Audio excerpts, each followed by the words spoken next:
जनता की आवाज उठाने, जनता में बदलाव लाने के लिए यश गौरखेड़े के नेतृत्व में जन बदलाव पार्टी का उद्घाटन किया गया। उन्होंने कहा, इस देश को कांग्रेस ने चलाया, भाजपा ने चलाया, लेकिन जनता की लीडरशिप नहीं देखने को मिली। इसलिए इस पार्टी को बनाया गया ताकि जनता का इसमें सबसे बड़ा हिस्सा हो। साथ ही उन्होंने कहा कि इस बार राजा का बेटा राजा नहीं बनेगा, बल्कि इस बार जनता का बेटा राजा बनेगा। आगे उन्होंने क्या कहा, देखते हैं। हमने इस पूरे देश में देखा है और इस देश के पूरे इतिहास में देखा है कि पार्टियां इस देश में बनती है जाति के आधार पे, धर्म के आधार पे, परिवार के आधार पे कि जब कुछ लोग मिलते हैं तो लोगों का जो समूह है वो बन जाता है, उसका नेता और उसके बाद उसके बच्चे।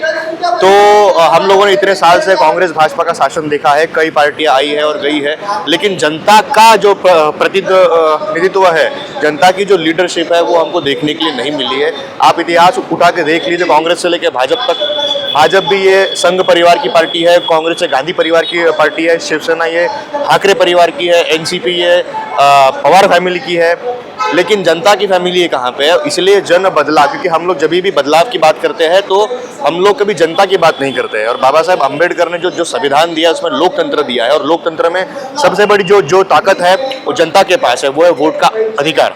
तो हम लोग इस बार वोट का जो अधिकार है उस जनता को हम चाहते हैं कि इस बार जनता के जो बच्चा है वो राजा बने। इसलिए छत्रपति शिवाजी महाराज और बाबा साहेब अम्बेडकर का जो रास्ता उन्होंने हमको दिया है, स्वराज, सुराज और लोकराज का, इसको मद्देनजर देखते हुए आज हजारों जो लोग हैं वो यहाँ पे एकत्रित हुए हैं। और जन बदलाव पार्टी जो है ये ऑफिशियली आज इसका लॉन्चिंग हुआ है, और आने वाले समय में जो इलेक्शन है नागपुर महानगर पालिका का, वो जन बदलाव पार्टी लड़ेगी, मुद्दों पे लड़ेगी। हमारी जो विचारधारा है वो बहुत क्लियर है।